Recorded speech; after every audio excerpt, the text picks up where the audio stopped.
Hello friends, welcome to the success Kendra. Friends देखिए, आज इस सेशन में हम लोग बीपीएससी ट्री 3.0 न्यू वैकेंसी 2024 यानी कि बीपीएससी टीचर 3.0 न्यू वैकेंसी 2024 जिसका एग्ज़ाम मार्च 2024 में लिया जाएगा। फ्रेंड्स उसके लिए बीपीएससी के द्वारा जितने भी साइंस में बायोलॉजी के प्रश्न यानी कि जीव विज्ञान के प्रश्न 1992 से लेकर के पिछली बार जो बीपीएससी ट्री 2.0 का पेपर 2023 में लिया गया था वहाँ तक जितने भी बायोलॉजी के प्रश्न पूछे गए हैं, साइंस के प्रश्न पूछे गए हैं बायोलॉजी वाले सेक्शन में, उन सभी प्रश्नों को आज हम लोग एक ही सेशन में कवर कर लेंगे।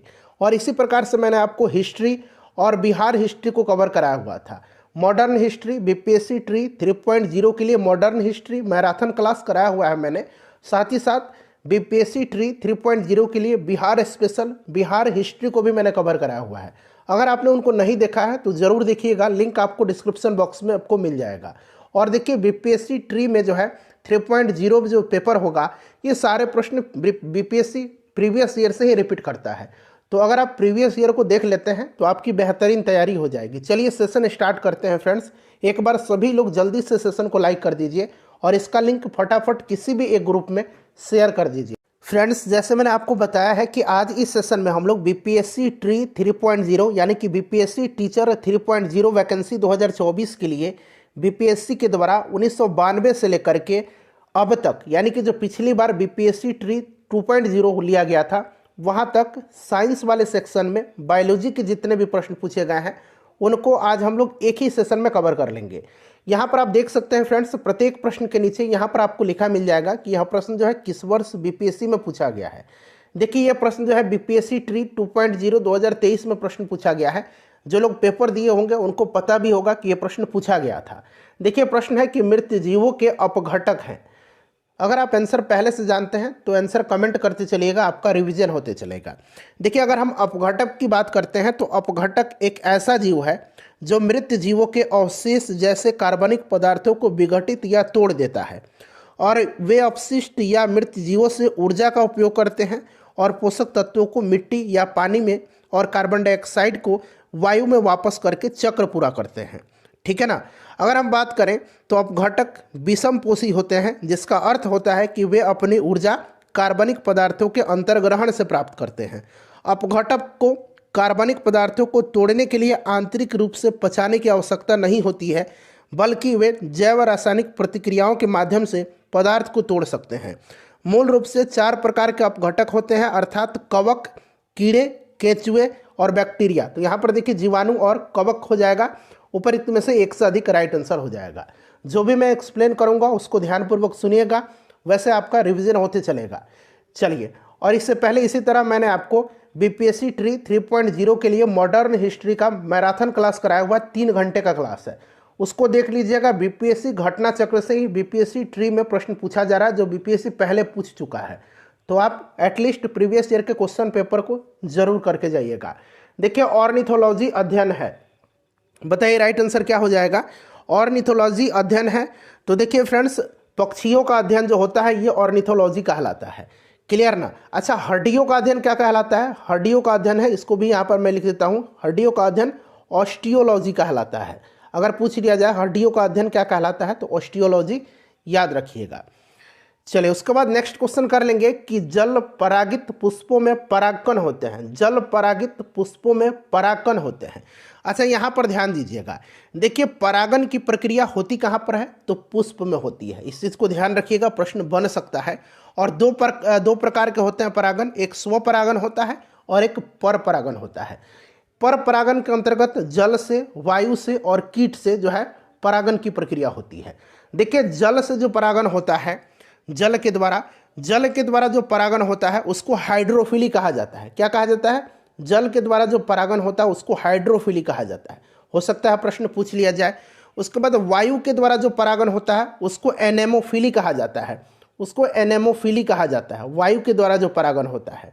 और कीटों के द्वारा जो परागन होता है उसको एंटोमोफिली कहा जाता है। उसको क्या कहा जाता है? उसको एंटेमोफिली कहा जाता है। ठीक है ना। तो ये सब फ्रेंड्स ध्यान रखिएगा, प्रश्न बन सकता है।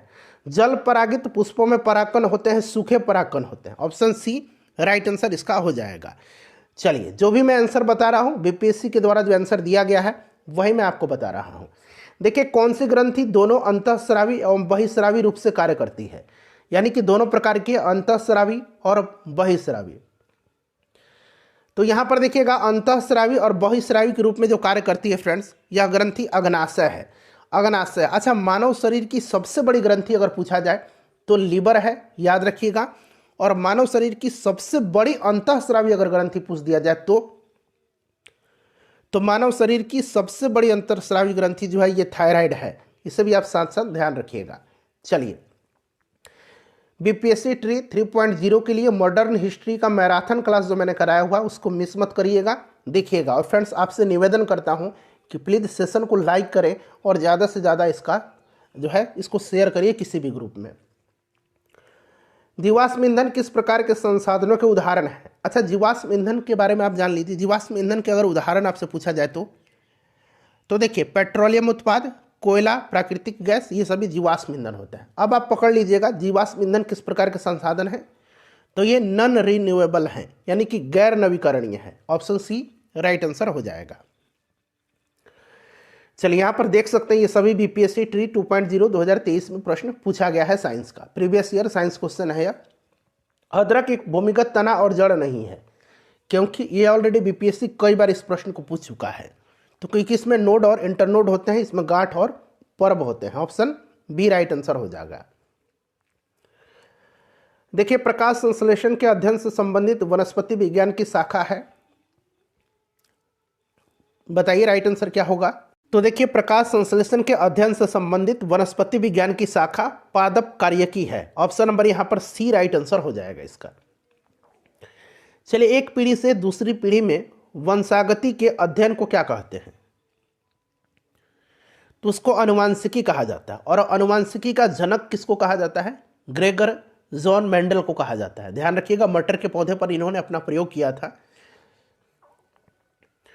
देखिए लेग्यूमिनस पौधे में नाइट्रोजन स्थिरीकरण के लिए कौन सा वर्णक आवश्यक है? बताइए, अच्छा प्रश्न है। तो देखिए लेग्यूमिनस पौधे में नाइट्रोजन स्थिरीकरण के लिए कौन सा वर्णक आवश्यक है? तो ये लेग हीमोग्लोबिन हो जाएगा। Option number B. देखिए एक राइजोबियम होता है,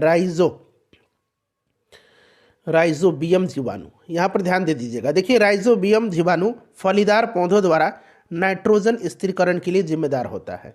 इस चीज़ को ध्यान रखिएगा। राइजोबियम जीवाणु मिट्टी में स्वतंत्र रूप से रहते हैं। क्लियर।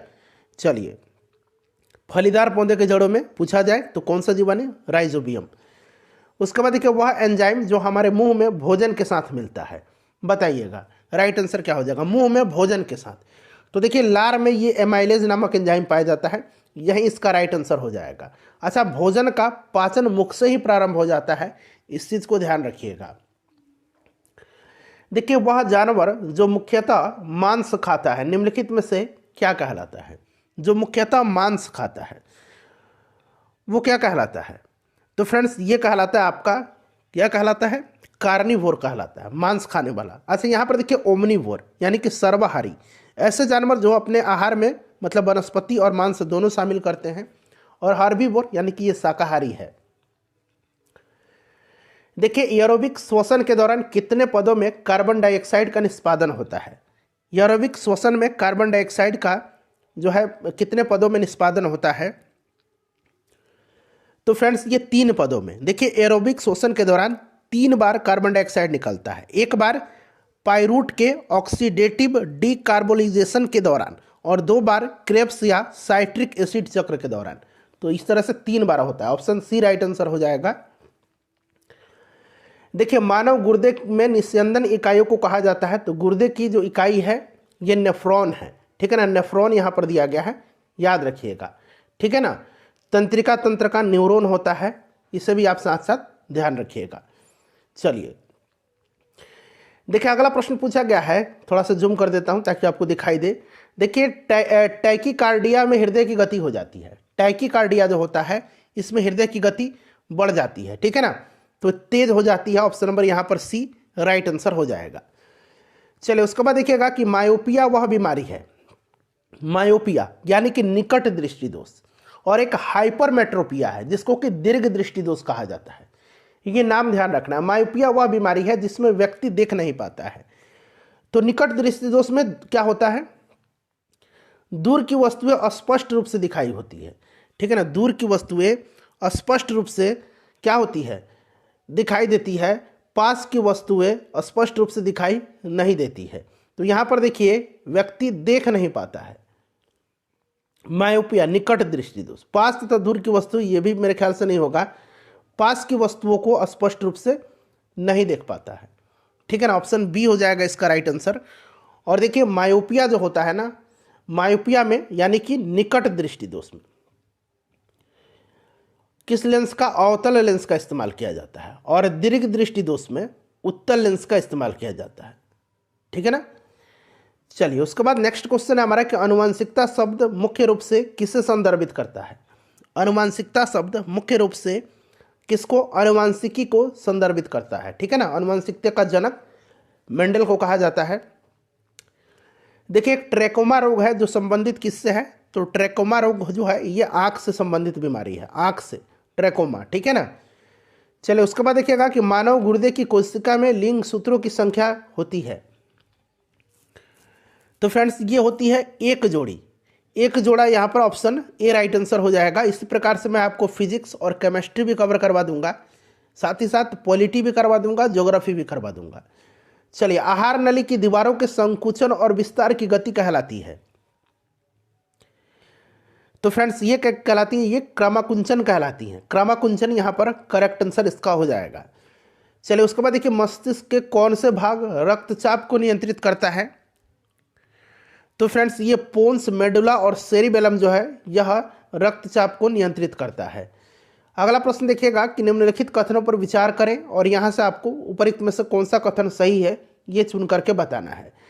देखिए टेनियासिस एक आंतों का संक्रमण है जो टेपवर्म की 3 प्रजाति टेनिया सोलियम और टेनिया सगिनाटा और टेनिया एशियाटिका के कारण होता है। बिल्कुल ये सही दिया गया है। जब मस्तिष्क में सिस्ट विकसित हो जाते हैं तो इस स्थिति को न्यूरोसिस्टिकोसिस NCC कहा जाता है। यह भी सही दिया गया है। तो इस तरह से 1 और 2 दोनों राइट आंसर हो जाएगा। देखिए निम्नलिखित में से कौन से जीव के स्वाद नहीं है। यहाँ पर देखिए 1 2 3 4 7 दिया गया है। देखिए स्वाद कलिकाएं जीव की कोशिकाएं हैं जो हमको मीठा, नमकीन, खट्टा, कड़वा और उमामी स्वादों का अनुभूति देती हैं, ठीक है ना। मीठा, कड़वा, नमकीन, उसके बाद खट्टा और उमामी, ठीक है। तीखा और मसालेदार ये नहीं होगा।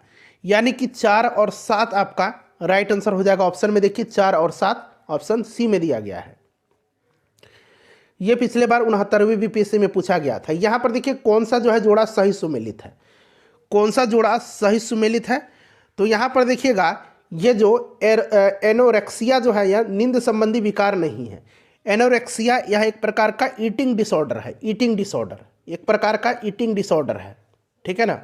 उसके बाद इंसोम्निया जो है यह एक स्लीप डिसऑर्डर है, स्लीप यानी कि सोने से संबंधित, नींद संबंधी, और ये खाने का विकार। तो यहाँ पर उल्टा दे दिया गया, इस तरह से मिलाएंगे तब सही होगा।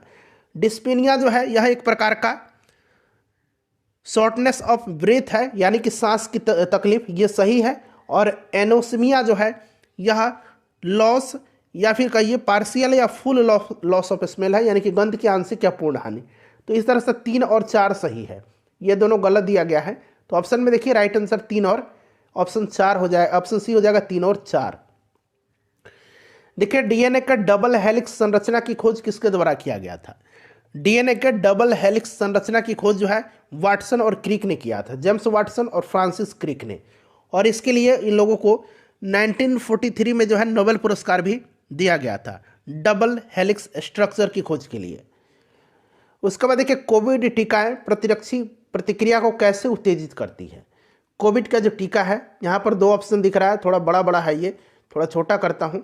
यहाँ पर देखिए 2 ऑप्शन यहाँ पर पढ़ लीजिए, ए बी, फिर यहाँ पर सी ऑप्शन है, फिर यहाँ पर डी ऑप्शन है। आंसर मैं आपको बता देता हूँ। कोविड टीका प्रतिरक्षा प्रतिक्रिया को कैसे उत्तेजित करती है, तो जीवित छीन SARS-CoV-2 वायरस प्रवेश करा करके, जीवित छीन, ये याद रखिएगा।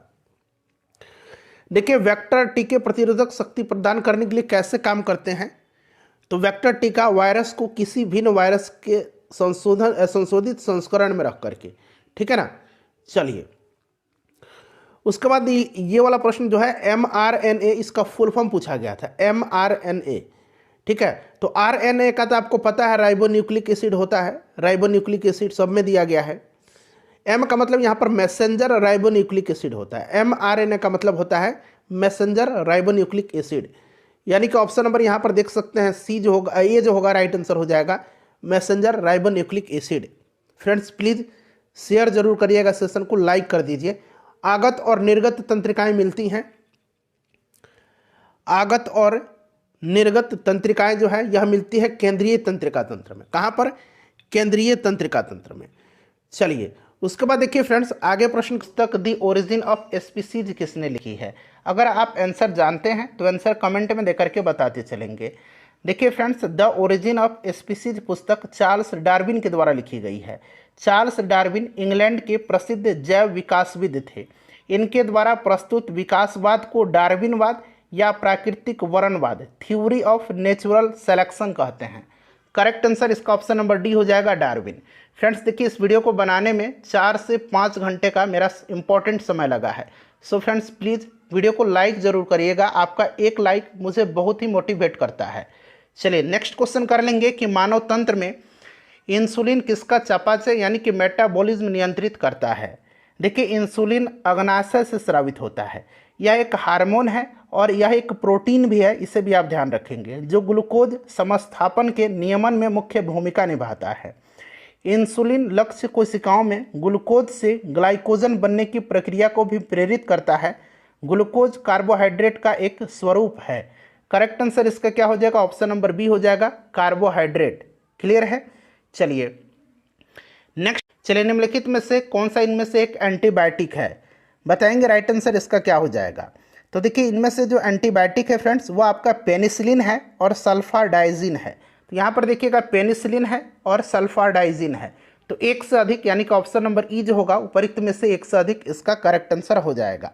पेनिसिलिन का खोज जो है किसने किया था? अलेक्जेंडर फ्लेमिंग ने किया था। नेक्स्ट क्वेश्चन हमारा कि निम्नलिखित में से कौन सा मुख्यतः कार्बोहाइड्रेट है? इनमें से मुख्यतः कार्बोहाइड्रेट कौन सा है? तो देखिए, जो विकल्प दिया गया है इनमें से चावल कार्बोहाइड्रेट का मुख्य स्रोत है। ठीक है, चावल साधारण खाद्य पदार्थों की तुलना में अधिक विटामिन, खनिज और फाइबर प्रदान करता है। चावल इसका राइट आंसर हो जाएगा।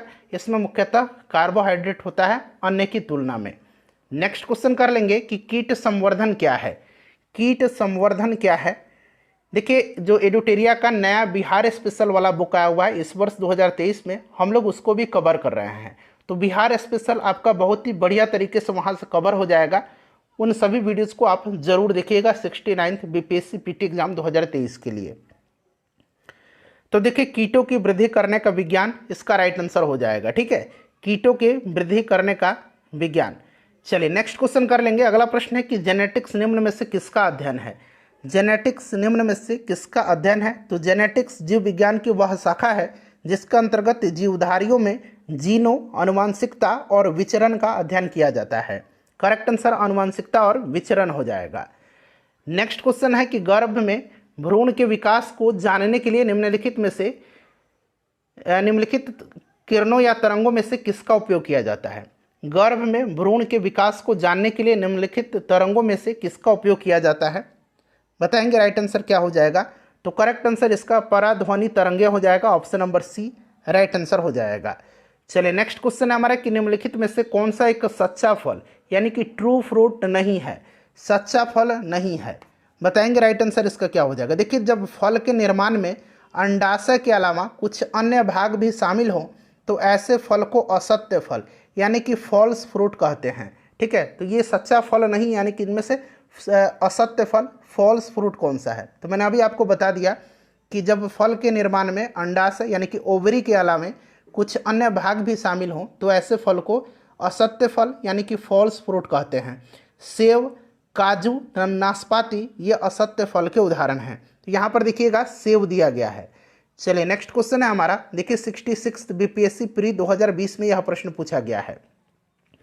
पाइन, फर, स्प्रूस, सेडार, लॉर्च, साइप्रस आदि मशहूर लकड़ी उत्पादक पौधों में से बहुत से भारत के पहाड़ी क्षेत्रों में भी पाए जाते हैं। ये सभी क्या कहलाते हैं? देखिए, ये प्रश्न 67 बीपीएससी प्री का जो री एग्ज़ाम हुआ था 2022 में उसमें पूछा गया है। तो फ्रेंड्स इसको कहा जाता है अनावृत बीजी। क्या कहा जाता है? अनावृत बीजी।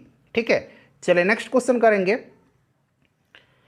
कि लौंग एक मसाला है, पौधे के किस भाग से लौंग प्राप्त होता है? तो देखिए लौंग जो है यह बंद कलियां या पुष्प कलिका है। क्या है? पुष्प कलिका है, यानी कि फूल की कली है। Option number D right answer इसका हो जाएगा। चलिए अगला प्रश्न करेंगे कि लौंग पौधे के निम्नलिखित में से किस भाग से प्राप्त होता है? देखिए ये प्रश्न जो है दोबारा बीपीएससी में पूछा गया है। ये प्रश्न 66 में पूछा गया था और सेम प्रश्न जो है ये 56 टू 59 में पूछा गया है कि लौंग पौधे के निम्नलिखित में से किस भाग से प्राप्त किया जाता है। तो अभी मैंने आपको बताया था फूल की कली से, यानी कि पुष्प कली। तो यहाँ पर देखिए शुष्क पुष्प कली दिया गया है। चलिए नेक्स्ट क्वेश्चन, और केसर किससे प्राप्त किया जाता है? केसर भी पूछा जाता है। तो केसर वर्तिकाग्र से प्राप्त किया जाता है। ठीक है, वर्तिकाग्र से। अगला प्रश्न है हमारा कि अदरक तना है जड़ नहीं, क्यों? बताएंगे। अदरक क्या है? तना है, इस बात को आपको ध्यान रखना है। अदरक तना है जड़ नहीं क्योंकि इसमें नोड और इंटरनोड पाए जाते हैं। इसमें नोड और इंटरनोड होते हैं। चलिए नेक्स्ट क्वेश्चन कर लेंगे कि परागन की सुपरिभाषा है। परागन की सुपरिभाषा है, बताइए राइट आंसर इसका क्या हो जाएगा? परागन की सुपरिभाषा है परागकण का पराग केसर से क्लोम छिद्र तक स्थानांतरित होने की क्रिया। तो यानी कि ऑप्शन नंबर इसका ए राइट आंसर हो जाएगा। चलिए नेक्स्ट क्वेश्चन करेंगे कि पादप कली है। पादप कली है, तो देखिए पादप कली जो है एक भ्रूणीय टहनी है। वनस्पति विज्ञान में किसी अविकसित प्रवाह को कली या कलिका कहते हैं। ठीक है, वनस्पति विज्ञान में किसी अविकसित प्ररोह को कली या कलिका कहते हैं। यह किसी पत्ती के वक्ष पर या तने के अंतिम छोर पर उत्पन्न होती है। राइट आंसर एक भ्रूणीय टहनी है। चलिए पौधे जो नमक युक्त मिट्टी में उगते हैं क्या कहते हैं उनको? तो जो पौधे नमक युक्त मिट्टी में उगते हैं उनको कहा जाता है हैलोफाइट। क्या कहा जाता है? हैलोफाइट कहा जाता है। तो यहाँ पर देखिएगा ऑप्शन नंबर यहाँ पर सी राइट आंसर हो जाएगा, हैलोफाइट। ठीक है, चलिए नेक्स्ट क्वेश्चन है कि लवणता युक्त वातावरण प्रेमी पौधों को क्या कहते हैं? लवणता युक्त वातावरण प्रेमी पौधों को क्या कहते हैं? तो इसको कहा जाता है लवण मृदुभिद। ऑप्शन नंबर इसका डी राइट आंसर हो जाएगा। चलिए नेक्स्ट क्वेश्चन है हमारा कि देखिए ईईजी इलेक्ट्रोइंसेफेलोग्राम निम्न में से किसकी निगरानी के लिए उपयोग होता है? तो ईईजी का इस्तेमाल किया जाता है किसकी निगरानी के लिए? तो फ्रेंड्स ये मस्तिष्क के, और एक ईसीजी होता है ईसीजी, इसका उपयोग हृदय के लिए किया जाता है। ठीक है, चलिए नेक्स्ट क्वेश्चन कर लेंगे। अगला प्रश्न है हमारा कि मांसपेशियों में दर्द के उपचार में उपयोग किया जाने वाला विकिरण कौन सा है? तो यह विकिरण जो है यह इंफ्रारेड है। इंफ्रारेड हिंदी में इसको अवरक्त विकिरण कहेंगे। ठीक है, चलिए तो इंफ्रारेड इसका राइट आंसर हो जाएगा। उसके बाद देखिए जीवों में अत्यधिक विविधता का कारण क्या है? जीवों में अत्यधिक विविधता का कारण क्या है? देखिए आधुनिक नौ डार्विनवादियों के अनुसार जीनों में साधारणतः परिवर्तनों के उपरांत एक नए जीव बनते हैं जिनसे उनमें विभिन्नताएं बढ़ जाती है, और इन परिवर्तनों को उत्परिवर्तन कहते हैं। ये परिवर्तन स्पष्टतः वंशानुगत होते हैं तथा पीढ़ियों में वरण द्वारा नई जातियों की उत्पत्ति होता है। तो राइट आंसर इसका उत्परिवर्तन हो जाएगा। चलिए नेक्स्ट क्वेश्चन है कि मेंडल के आनुवंशिकता का सिद्धांत किस पर आधारित है?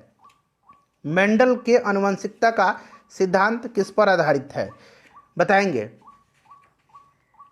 आनुवंशिकता का जनक कहा जाता है मेंडल को, इस बात को ध्यान रखेंगे। ये लैंगिक जनन पर आधारित है। ऑप्शन नंबर सी इसका राइट आंसर हो जाएगा। नेक्स्ट क्वेश्चन है कि डीएनए की खोज किसने किया था? डीएनए की खोज किसने किया था?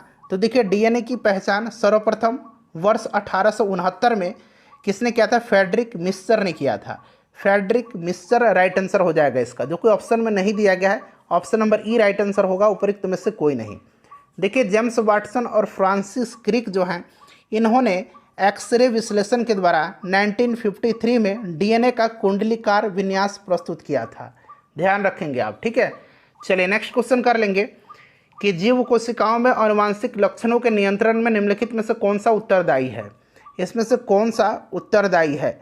राइट आंसर इसका डीएनए हो जाएगा। ऑप्शन नंबर डी डीएनए हो जाएगा। चलिए अगला प्रश्न कर लेंगे। फ्रेंड्स प्लीज़ वीडियो को लाइक कर दीजिएगा, काफ़ी मेहनत लगता है वीडियो बनाने में। देखिए यकृत एवं मांसपेशियों में ऊर्जा जमा होती है। सिंपल सा क्वेश्चन है, यकृत और मांसपेशियों में ऊर्जा जो है ये ग्लाइकोजन के रूप में जमा होती है। किसके रूप में? ग्लाइकोजन के रूप में जमा होती है। अगला प्रश्न है कि निम्न में से कौन सा कोशिका घटक कोशिकाओं में दाखिल होने वाले जीवाणुओं को नष्ट करता है? कौन नष्ट करता है?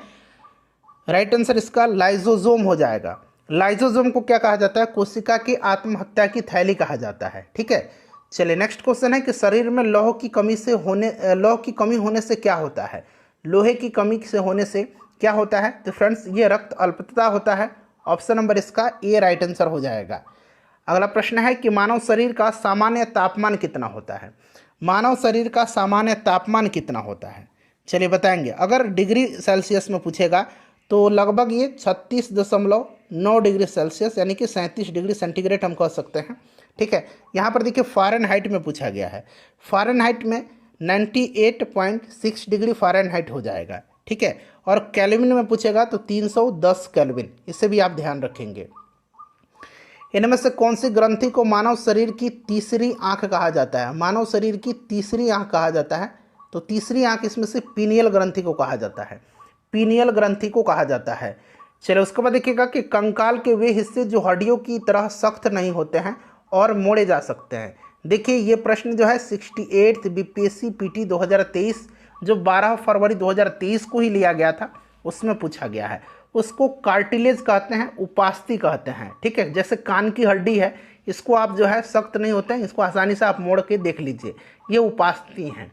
देखिए उपास्थि जो होता है यह संयोजी ऊतक का उदाहरण होता है। यह एक कनेक्टिंग टिश्यू का एग्जाम्पल होता है, इससे भी आप ध्यान रखेंगे। चलिए अगला प्रश्न है कि लाइकेन में एक क्लोरोफिल युक्त पार्टनर एक साथ रहते हैं। लाइकेन में एक क्लोरोयुक्त पार्टनर एक साथ रहते हैं, तो कौन कौन से रहते हैं? तो शैवाल और कवक रहते हैं। शैवाल और कवक, ठीक है, शैवाल और कवक रहते हैं। चलिए नेक्स्ट क्वेश्चन कर लेंगे। ये भी प्रश्न देखिए 68 बीपीएससी में पूछा गया है। ये भी देखिए नेक्स्ट वाला क्वेश्चन भी 68 में ही पूछा गया है कि मादा एनाफिलीज को मादा क्यूलेक्स से अलग किया जा सकता है क्योंकि यह बैठती है अध अस्तर के साथ एक कोण पर। ऑप्शन नंबर इसका बी राइट आंसर हो जाएगा। नेक्स्ट क्वेश्चन करेंगे कि शरीर की प्रतिरोधक क्षमता से जुड़ा सबसे महत्वपूर्ण कोशिका प्रकार कौन सा है? प्रतिरोधक क्षमता से जुड़ा सबसे महत्वपूर्ण कोशिका का प्रकार कौन सा है? 68 बीपीएससी का एक क्वेश्चन है। लिम्फोसाइट इसका राइट आंसर हो जाएगा। चलिए अगला प्रश्न कर लेंगे कि ल्यूकीमिया कई प्रकार के कैंसर का एक नाम है जो अस्थि मज्जा में उत्पन्न होता है और बहुत संख्या में असामान्य रक्त कणिकाओं का बनना शुरू करता है। यह रक्त कणिका कौन है? तो ल्यूकीमिया जो है यह WBC है, यानी कि श्वेत रक्त कणिका है। WBC इसका राइट आंसर हो जाएगा, श्वेत रक्त कणिका। नेक्स्ट क्वेश्चन है कि मानव शरीर के किस अंग में उपकला कोशिका पाई जाती है? किस अंग में उपकला कोशिका पाई जाती है? बताएंगे राइट आंसर इसका क्या हो जाएगा। करेक्ट आंसर इसका क्या हो जाएगा? तो देखिए इसमें बाल, नाक, फेफड़ा और अग्नाशय सब में पाई जाती हैं, तो एक से अधिक इसका राइट आंसर हो जाएगा। देखिए आंत्रज्वर रोग मानव शरीर के किस अंग को प्रभावित करता है? तो नाम में ही है, तो ये आंत को प्रभावित करता है। चलिए उनमें से देखिएगा कि निम्न में से कौन सी क्रिया पृथ्वी पर हो रहे कार्बन चक्र में ऑक्सीजन को बढ़ाती है? कौन सी इसमें से क्रिया है जो पृथ्वी पर हो रहे कार्बन चक्र में ऑक्सीजन को बढ़ाती है? तो ये फोटोसिंथेसिस है, यानी कि प्रकाश संश्लेषण की क्रिया है जिसमें ऑक्सीजन विमुक्त होता है। ठीक है, चलो उसके बाद देखिएगा कि कार्बनिक कृषि एक ऐसी कृषि प्रणाली है जिसमें, सभी ऑप्शन को देख लीजिए, 65 बीपीएससी में पूछा गया प्रश्न है। कार्बनिक कृषि एक ऐसी कृषि प्रणाली है जिसमें कार्बनिक खादों, पुनर्चक्रित फॉर्म, अपशिष्टों तथा जैव कारकों का अधिकतम मात्रा में प्रयोग किया जाता है। ऑप्शन नंबर इसका सी राइट आंसर हो जाएगा। चलिए नेक्स्ट क्वेश्चन कर लेंगे कि निम्न में से संवहनी पौधे को चुनिए। संवहनी पौधा इनमें से कौन सा है? तो इनमें से संवहनी पौधा जो है ये आपका कौन सा है? फर्न है। कौन सा है फ्रेंड्स? संवहनी पौधा इसमें से फर्न है। ठीक है, चलिए उसके बाद देखिएगा कि स्पाइरोगाइरा।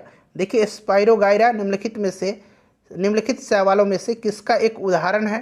तो स्पाइरोगाइरा जो है यह एक हरा शैवाल है। ठीक है, हरा शैवाल है।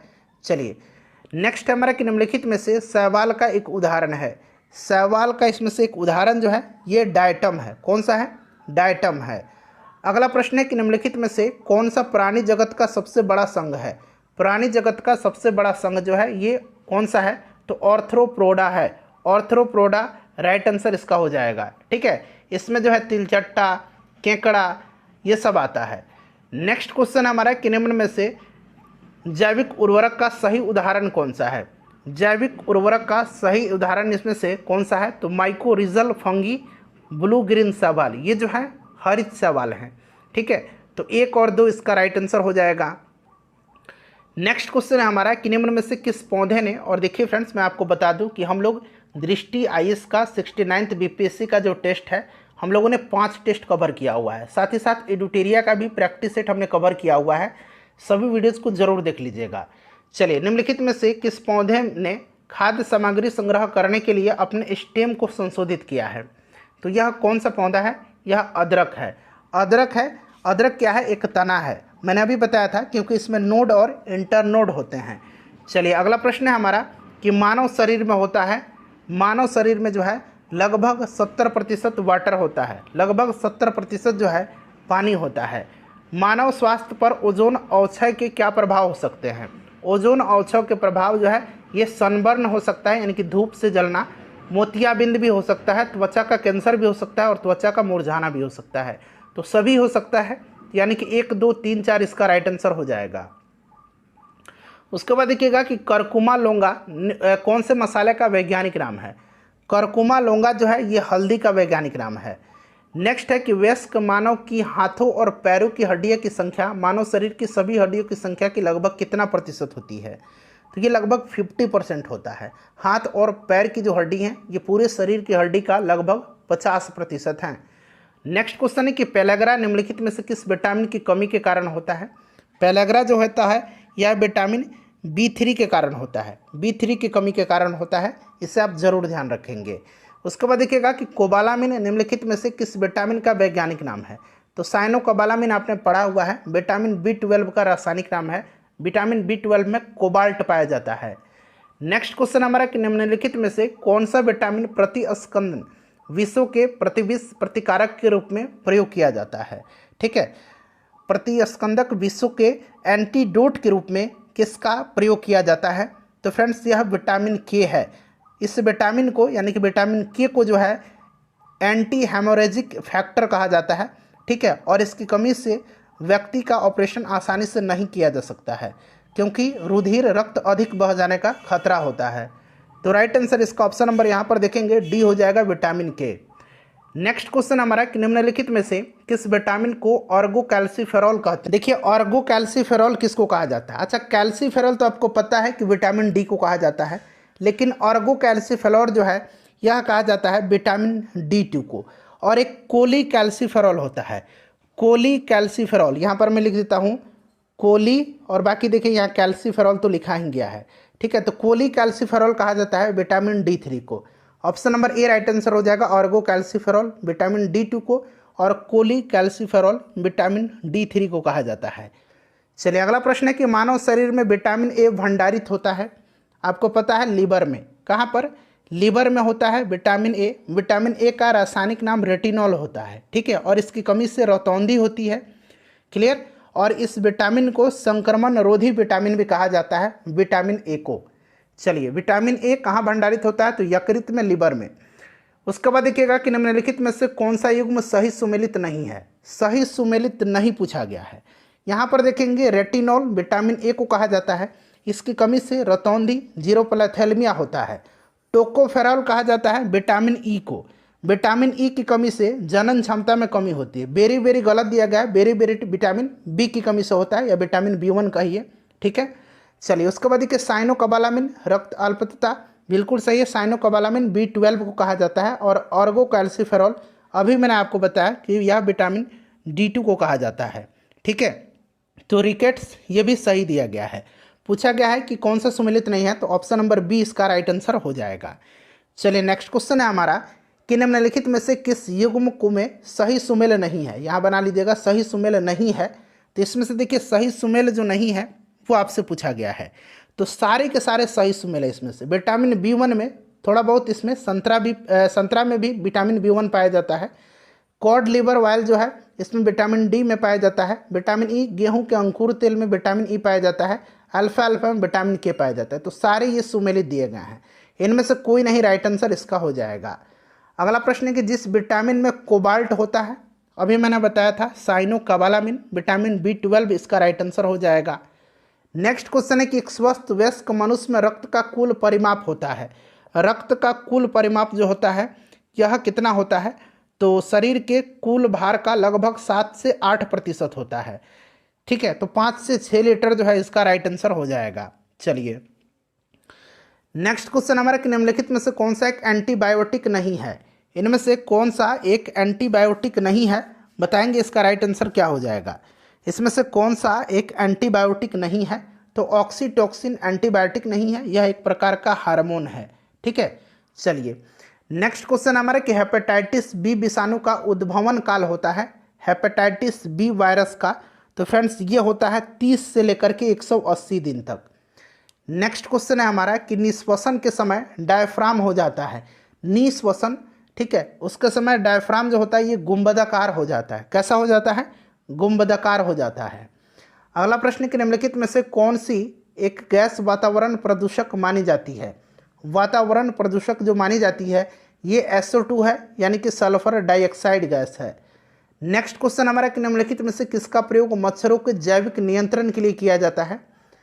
तो किसका किया जाता है? गैम्बूसिया का, गैम्बूसिया। ठीक है, चलिए मछली होती है यह जो खा जाती है मच्छर के लार्वों को।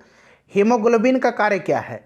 हीमोग्लोबिन का कार्य ऑक्सीजन का परिवहन करना है। सिंपल सा क्वेश्चन है, ऑक्सीजन का परिवहन करना है। चलिए अगला प्रश्न है कि ट्रांसफ्यूजन में, देखिए आधान में ट्रांसफ्यूजन में रक्त न केवल रक्त के प्रकार में बल्कि खाली स्थान दिया गया में संगत होना चाहिए। जब रक्त मतलब ब्लड दिया जाता है या लिया जाता है तो उस कंडीशन में RH फैक्टर भी चेक किया जाता है। न केवल ब्लड ग्रुप ही नहीं मिलाया जाता है बल्कि यहाँ देखिए रक्त के प्रकार यानी कि ब्लड ग्रुप में ही, बल्कि जो RH फैक्टर है उसकी भी जांच की जाती है, RH कारक हो जाएगा। नेक्स्ट क्वेश्चन है कि लाल रक्त कणिका विहीन जंतु कौन सा है? लाल रक्त कणिका विहीन यानी कि जिसमें RBC नहीं होता है, तो RBC केंचुआ में नहीं होता है। ठीक है, केंचुआ राइट आंसर हो जाएगा। उसके बाद देखिएगा कि इनमें से रक्तदाब का मापक यंत्र कौन सा है? ब्लड प्रेशर मापा किससे जाता है? तो ये मापा जाता है एस्फिग्मो मैनोमीटर से, एस्फिग्मो मैनोमीटर से मापा जाता है। चलिए अगला प्रश्न है कि वृक्क से प्रति मिनट औसत रक्त प्रवाह होता है। वृक्क से प्रति मिनट 1200 सीसी रक्त प्रवाहित होता है, 1200 सीसी। मानव वृक्क प्रतिदिन लगभग 1500 लीटर रक्त की शुद्धि करता है तथा 1.5 लीटर 1.5 लीटर मूत्र में तब्दील करता है। सभी पॉइंट्स को ध्यान रखेंगे, 1200 सीसी इसका राइट आंसर हो जाएगा। इंसुलिन क्या है? अभी मैंने बताया था कि इंसुलिन एक हार्मोन है और साथ साथ एक यह प्रोटीन भी है, तो प्रोटीन इसका राइट आंसर हो जाएगा। चलिए निम्नलिखित में से कौन सा हार्मोन है? इसमें से हार्मोन इनमें से कौन सा है? तो इंसुलिन हार्मोन है। ठीक है, चलिए अगला प्रश्न है हमारा कि महिला सेक्स हार्मोन है। महिला सेक्स हार्मोन इसमें से हो जाएगा कौन सा? एस्ट्रोजन, और एक प्रोजेस्टेरॉन भी होता है। ठीक है, प्रोजेस्टेरॉन, ये भी नाम याद रखेंगे, प्रोजेस्टेरॉन, एस्ट्रोजन और रिलैक्सिन, यह महिला सेक्स हार्मोन है, महिला सेक्स हार्मोन है। ठीक है, ये 3 नाम आप याद रखेंगे।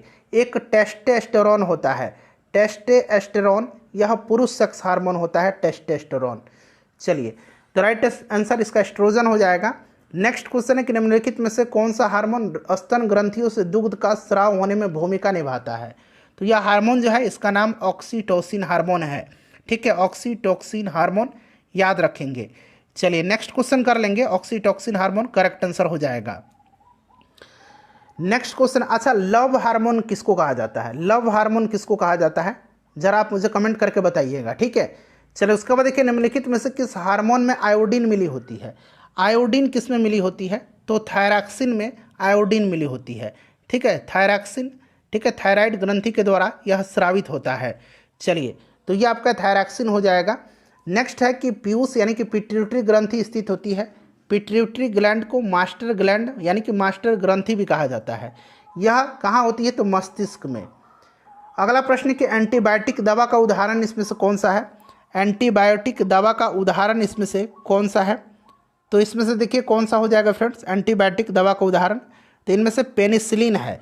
पेनिसिलिन एंटीबायोटिक है, चलिए नेक्स्ट क्वेश्चन हमारा है कि चिकित्सा स्थितियों का निदान करने के लिए MRI, यहाँ मैं लिख देता हूँ MRI तकनीक उपयोग किया जाता है। MRI में किसका उपयोग नहीं होता है? MRI मैग्नेटिक रेजोनेंस इमेजिंग, बताइए इसमें किसका उपयोग नहीं होता है? तो इसमें उपयोग जो है किसका नहीं होता है? तो एक्सरे और गामा का उपयोग नहीं होता है। ठीक है, तो एक से अधिक इसका राइट आंसर हो जाएगा। नेक्स्ट क्वेश्चन है कि अंगोरा ऊन किससे निकाला जाता है? अंगोरा ऊन जो है यह खरगोश से निकाला जाता है। अगला प्रश्न है कि पौधे अपना पोषक तत्व मुख्यतः किससे प्राप्त करते हैं? तो मुख्यतः जो है पौधे मिट्टी से प्राप्त करते हैं। मृदा इसका राइट आंसर हो जाएगा। फ्रेंड्स थोड़ा सा जल्दी में कवर करेंगे क्योंकि हम लोग 165 प्रश्नों को कवर करने वाले हैं। देखिए जो नया वाला घटना चक्र का बुक दिया गया है इसमें बहुत सारे पुराने क्वेश्चन को छोड़ दिया गया है, लेकिन ये मैं घटना चक्र तो आपको करा ही दे रहा हूँ, साथ ही साथ जो क्वेश्चन छोड़ दिया गया है इस बुक में जो प्रीवियस ईयर में बीपीएससी में पूछे गए हैं उनको भी मैं कवर करवा दे रहा हूँ। तो इससे आपको एक फ़ायदा इस वीडियो को देखने से हो रहा है कि मैं सारे क्वेश्चन को कवर करवा रहा हूँ। प्रकाश संश्लेषण होता है, तो प्रकाश संश्लेषण जो है यह होता है क्लोरोप्लास्ट में। क्लोरोप्लास्ट में हरे रंग का वर्णक क्लोरोफिल पाया जाता है। ठीक है, अगला प्रश्न कि प्रकाश संश्लेषण का उप उत्पाद क्या है, यानी कि इसका बाई प्रोडक्ट क्या है?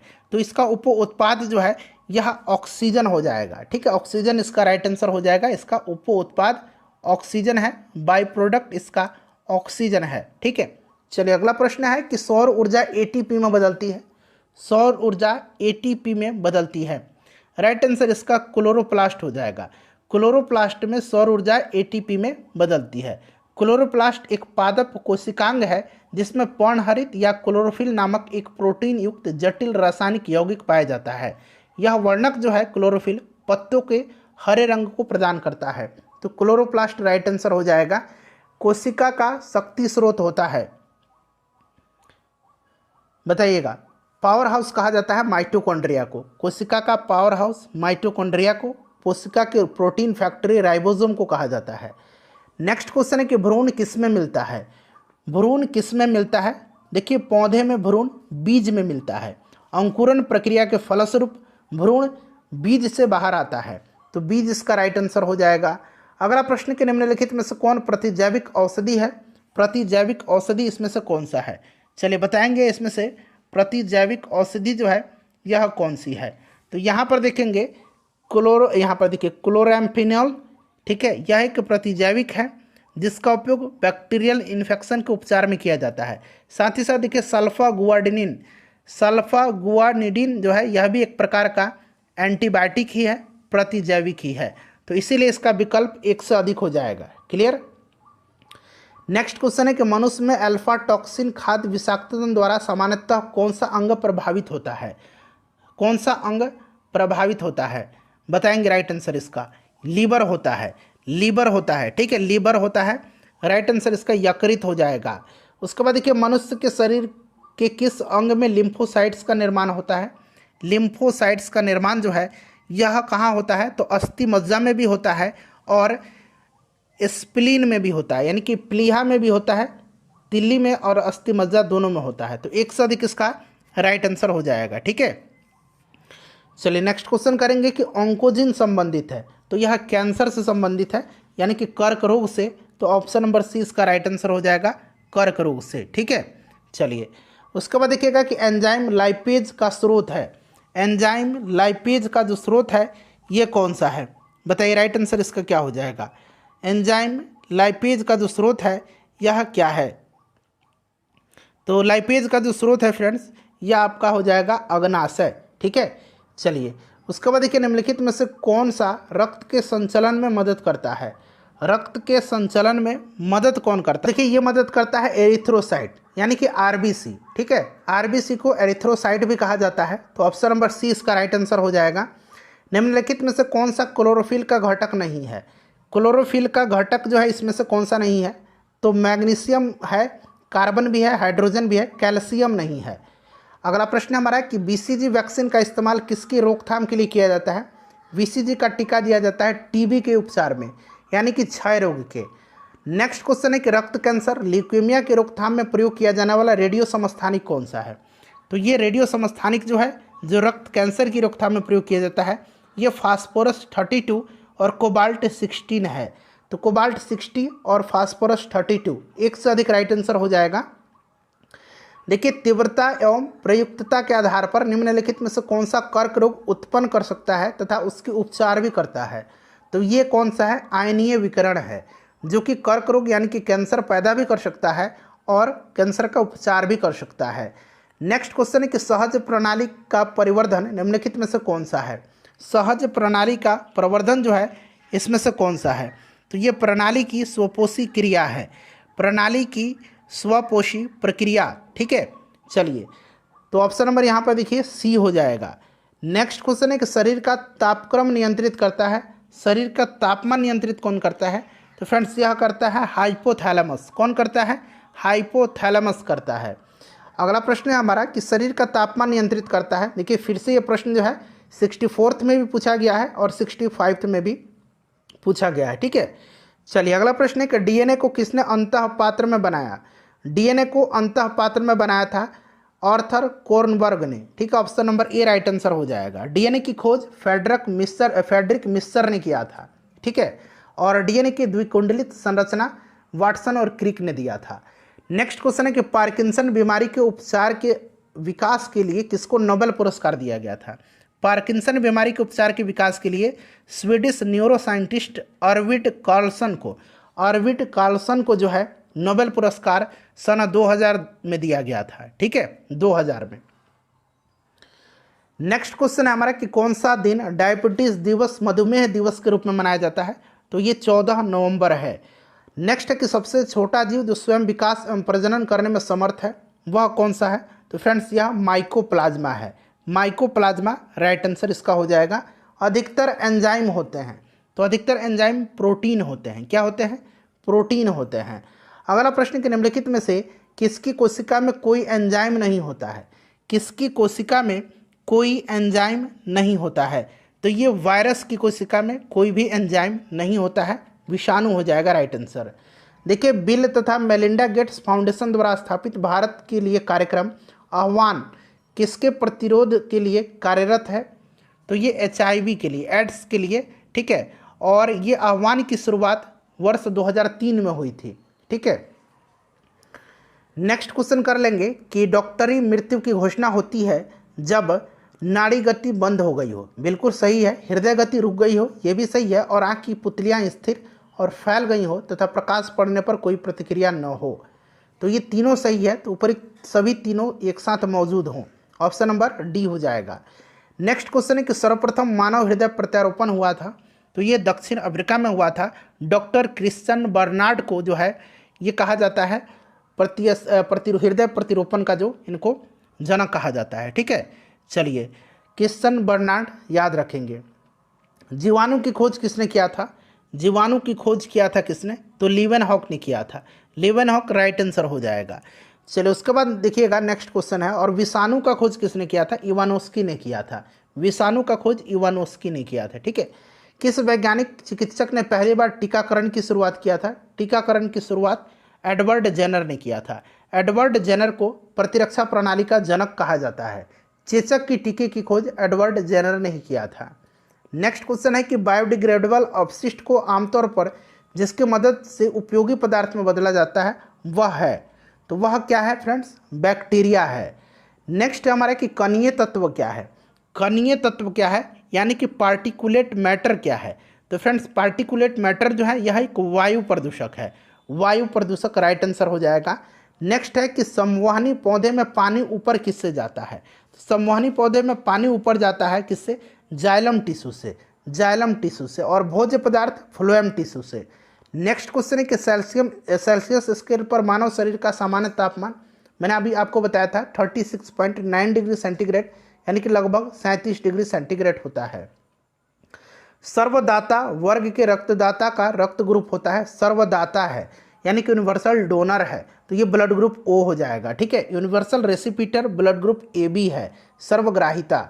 नेक्स्ट क्वेश्चन है ब्लड ग्रुप की खोज किसने किया था? कार्ल लैंडस्टीनर ने किया था। सर्वभौमिक स्वीकार रक्त यानी कि AB हो जाएगा इसका। ठीक है, सभी का रक्त यह जो है ले सकता है। चलिए नेक्स्ट क्वेश्चन कर लेंगे कि हड्डियों की पढ़ाई विज्ञान की किस शाखा के अंतर्गत होती है? तो हड्डियों की पढ़ाई विज्ञान के जिस शाखा के अंतर्गत होती है उसको कहा जाता है ऑस्टियोलॉजी।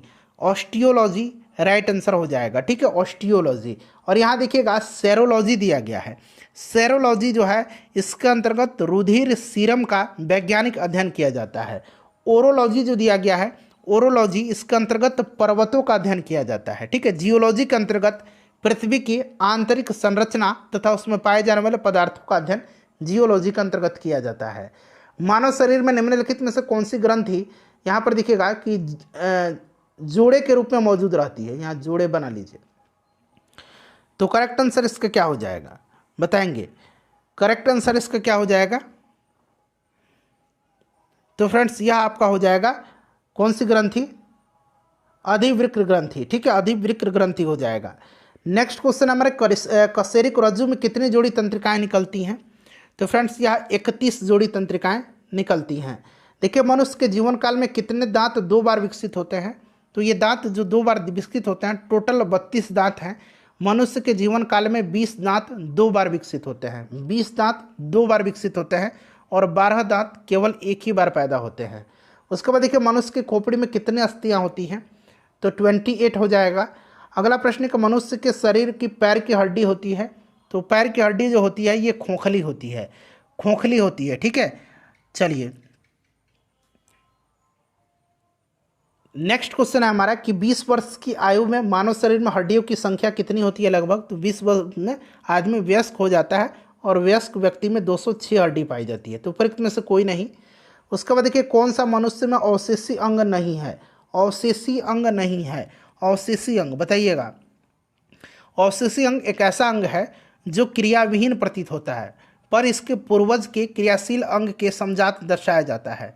बताइएगा इसमें से कौन सा जो है? तो ये सामने वाला चपटा दांत कृंतक, ठीक है, यह जो है आपका राइट आंसर हो जाएगा, सामने वाला चपटा दांत कृंतक। चलिए उसके बाद नेक्स्ट क्वेश्चन कर लेंगे और यहां पर देखेंगे 1 मिनट। हाँ, ऑप्शन नंबर सी इसका राइट आंसर हो जाएगा। चलिए नेक्स्ट क्वेश्चन कर लेंगे कि जैविक सिस्टम में रासायनिक क्रिया की प्रक्रिया को तेज करने के उत्तरदायी पदार्थ जो है ये क्या है? तो ये एंजाइम है जो प्रतिक्रिया की दर को बढ़ा देता है, एंजाइम है। विटामिन जो खट्टे फलों में पाया जाता है तथा चर्म को यानी कि चमड़ा को स्वस्थ रखने के लिए जरूरी होता है, तो ये विटामिन सी है। क्लियर? चलिए एस्कॉर्बिक एसिड कहा जाता है। विटामिन सी का रासायनिक नाम देखिए आ भी गया, एस्कॉर्बिक अम्ल, एस्कॉर्बिक एसिड। दूध किसका घटिया स्रोत होता है? तो दूध होता है विटामिन सी का घटिया स्रोत। अगला प्रश्न कि 80% से अधिक सेल में पाया जाने वाला पदार्थ कौन सा है, यानी कि कोशिका में? तो ये पाया जाता है, बताइए राइट आंसर इसका क्या हो जाएगा? 80% से अधिक सेल में पाया जाने वाला पदार्थ जो है ये कौन सा है? तो फ्रेंड्स यह वाटर है, जल है। चलिए निषेचन की क्रिया कहाँ पर होती है? निषेचन की क्रिया जो है ये कहाँ पर होती है? तो निषेचन की क्रिया जो है यह होती है अंडवाहिनी में। अगला प्रश्न है कि आधुनिक मनुष्य का पूर्वज इसमें से कौन सा है? आधुनिक मनुष्य का पूर्वज जो है इसमें से कौन सा है? तो ये क्रोमैग्नन मनुष्य हो जाएगा, ठीक है। क्रोमैग्नन आधुनिक मनुष्य से मिलता जुलता है। नेक्स्ट क्वेश्चन है विकास का मुख्य कारक है, विकास का मुख्य कारक प्राकृतिक वर्ण है, प्राकृतिक वर्ण हो जाएगा, प्राकृतिक वर्ण, ठीक है। चलिए कवक पौधों में नहीं पाया जाता है, कवक पौधे में नहीं पाया जाता है, तो कवक पौधों में जो है नहीं पाया जाता है क्या? पर्णहरित, पर्णहरित नहीं पाया जाता है। शैवाल और कवक के मिलने से लाइकेन बनता है, ठीक है, जिसको हम क्या कहते हैं? जिसको कहते हैं हम लोग म्यूटुअलिज्म, म्यूटुअलिज्म कहा जाता है, ठीक है। प्रतिवर्ती क्रियाओं का नियंत्रण केंद्र कहाँ पर है? प्रतिवर्ती क्रियाओं का नियंत्रण केंद्र जो होता है स्पाइनल कॉर्ड में होता है, यानी कि कशेरुक रज्जु में, ठीक है, कशेरुक रज्जु में होता है, तो ये आपका कशेरुक रज्जु हो जाएगा। नेक्स्ट क्वेश्चन है कच्चे फलों को कृत्रिम रूप से पकाने के लिए प्रयोग में लाई जाने वाली गैस का नाम क्या है? तो कृत्रिम रूप से जो है एसिटिलीन का भी इस्तेमाल किया जाता है और एथिलीन का भी इस्तेमाल किया जाता है, तो बी और डी दोनों होना चाहिए, लेकिन आजकल एथिलीन का ही इस्तेमाल ज़्यादातर किया जा रहा है। नेक्स्ट क्वेश्चन है माँ पौधे की भांति पौधा मिलता है, तो फ्रेंड्स यह मिलता है किससे? तो बीज से भी प्राप्त होता है और तना काट से भी प्राप्त होता है, तो इन दोनों से राइट आंसर हो जाएगा इसका। अगला प्रश्न कि जल से बाहर निकालने पर मछलियां मर जाती हैं क्योंकि? तो क्योंकि मर जाती हैं क्योंकि वे सांस नहीं ले पाती हैं, ठीक है, सांस नहीं ले पाती हैं मछलियां। चलिए उसके बाद नेक्स्ट क्वेश्चन है कि वह जहाँ जीव रहता है उस सटीक जगह को क्या कहते हैं? तो उसको आवास कहा जाता है। क्या कहा जाता है उसको? उसको हैबिटेट कहा जाता है, आवास कहा जाता है। अगला प्रश्न हमारे कि मायोग्लोबिन में कौन सी धातु होती है? मायोग्लोबिन में जो है कौन सी धातु होती है? मायोग्लोबिन में जो है कौन सी धातु होती है? चलिए इसका आंसर आप कमेंट करके बताएंगे, ठीक है। इसका आंसर आप कमेंट करके बताएंगे कि मायोग्लोबिन में कौन सी धातु पाई जाती है, ठीक है। चलिए उसके बाद नेक्स्ट क्वेश्चन है कि मनुष्य के शरीर में खून के शुद्धिकरण की प्रक्रिया को क्या कहते हैं? तो इसको डायलिसिस कहा जाता है। क्या कहा जाता है? डायलिसिस कहा जाता है। अगला प्रश्न है कि निम्न में से किसकी कमी से मधुमेह होता है? तो मधुमेह इंसुलिन के अल्प स्रवण से होता है, ठीक है। इंसुलिन के अल्प स्रवण से होता है। चलिए नेक्स्ट क्वेश्चन हो जाएगा कि एड्स निम्न कारणों में से किसके द्वारा होता है? एड्स वायरस के कारण होता है, यानी कि विषाणु के कारण होता है। HIV द्वारा होने वाला रोग कौन सा है? तो ये एड्स रोग है HIV से। स्त्रियों की तुलना में पुरुष अधिक वर्णांतता से पीड़ित हो सकते हैं, क्योंकि उनमें केवल एक X क्रोमोसोम होता है, ठीक है, इसीलिए। अगला प्रश्न कि एस्पिरिन कहाँ से मिलती है? एस्पिरिन कहाँ से मिलती है? एंटीपायरेटिक है एंसिरिन, ठीक है। और ये जो है विलो वृक्ष की छाल से, विलो वृक्ष की छाल से, एक पेड़ से जो है प्राप्त की जाती है। इसका नाम है विलो, ठीक है, विलो वृक्ष की छाल से प्राप्त किया जाता है। अगला प्रश्न कि गेहूं की खेती के लिए कौन सा उर्वरक का उपयोग करेंगे? तो ऑब्वियसली हम लोग नाइट्रोजन का उपयोग करेंगे, ठीक है। चलिए उसके बाद देखिए क्लोरोफिल में कौन सा धातु आयन पाया जाता है? तो क्लोरोफिल में मैग्नीशियम पाया जाता है। पौधे एवं पेड़ों का खाना तैयार करने की प्रक्रिया फोटोसिंथेसिस कहलाती है, ये आपको भी पता है। फोटोसिंथेसिस प्रकाश संश्लेषण हो जाएगा। जीवन चक्र की दृष्टि से पौधे का सबसे महत्वपूर्ण अंग कौन सा है? तो ये पुष्प है, ठीक है। चलो उसके बाद देखिए सबसे लंबा जीवित वृक्ष कौन सा है? सबसे लंबा जीवित वृक्ष जो है ये सिकुआ है, सिकुआ हो जाएगा। एस्पिरिन है, अभी मैंने बताया था एंटीपायरेटिक है, यानी कि ज्वरनाशक है, एंटीपायरेटिक हो जाएगा इसका राइट आंसर। चलिए उसके बाद नेक्स्ट क्वेश्चन करेंगे कि किस वनस्पति खाद्य में अधिकतम प्रोटीन होता है? इनमें से सोयाबीन में सबसे ज़्यादा प्रोटीन होता है, बाकी प्रोटीन तो सब में थोड़ा है, लेकिन ज़्यादातर सोयाबीन में है। तना काट आमतौर पर किसके प्रवर्धन के लिए प्रयोग किया जाता है? तना काट, तो फ्रेंड्स ये आपका गन्ना में, ठीक है। चलो उसके बाद देखिएगा कि संसार का सबसे बड़ा पुष्प कौन सा है? तो ये रेफेलसिया है, रेफेलसिया राइट आंसर हो जाएगा इसका। अगला प्रश्न कि हरगोविंद खुराना को किस आविष्कार के लिए सम्मानित किया गया था? इनको नोबेल पुरस्कार दिया गया था जीन संश्लेषण के लिए, जीन संश्लेषण के लिए जो है इनको दिया गया था 1968 में। चलिए 1959 में। डॉक्टरों द्वारा एनेस्थीसिया के रूप में प्रयोग होने वाली हास्य गैस कौन सी है? तो ये नाइट्रस ऑक्साइड है, नाइट्रस ऑक्साइड है, ठीक है। चलिए उसके बाद नेक्स्ट क्वेश्चन है कि आर्कियोपटेरिक्स क्या है? तो आर्कियोपटेरिक्स जो है यह जुरासिक युग का सर्वपुरातन पक्षी है। डॉल्फिन वर्गीकृत किए जाते हैं, तो डॉल्फिन को स्तनी वर्ग में, ठीक है, वर्गीकृत किया जाता है। निम्न में से सबसे मीठी चीनी कौन सी है? देखिए 66वीं BPSC में पूछा गया है, तो फ्रेंड्स ये फ्रक्टोज है, ठीक है, फ्रक्टोज है। चलिए अगला प्रश्न कर लेंगे। फ्रेंड्स प्लीज़ वीडियो को लाइक कर दीजिए एक बार। कड़वाहट के लिए मानव जीव का संवेदनशील क्षेत्र है, तो कड़वाहट के लिए जो है मनुष्य के जीव का जो पीछे का भाग होता है ये जिम्मेदार होता है। मानव जीव का जो आगे वाला छोर है ये मीठा पहचानता है, पीछे वाला कड़वा, और किनारे यानी कि पार्श्व में खट्टा, और अग्र छोर और किनारों में नमकीन स्वाद का अनुभव करते हैं। चलिए नेक्स्ट क्वेश्चन है हमारा कि मटर का पौधा है, तो ये एक शाकीय पौधा है। क्या है? शाकीय पौधा, शाक हो जाएगा। अगला है कि फलियां अत्यधिक पौष्टिक होती हैं क्योंकि उसमें प्रचुर मात्रा में होता है, तो इसमें प्रचुर मात्रा में प्रोटीन होता है, ठीक है। चलो उसके बाद देखिए थायराइड ग्रंथि थायरॉक्सिन स्रावित करने के लिए उत्तेजित करने वाला अंतःस्रावी हार्मोन कौन सा है? थायराइड ग्रंथि थायरॉक्सिन हार्मोन स्रावित करने के लिए उत्तेजित करने वाला हार्मोन जो है ये कौन सा है? तो ये TSH है, TSH थायराइड स्टिमुलेटिंग हार्मोन कहा जाता है, ठीक है।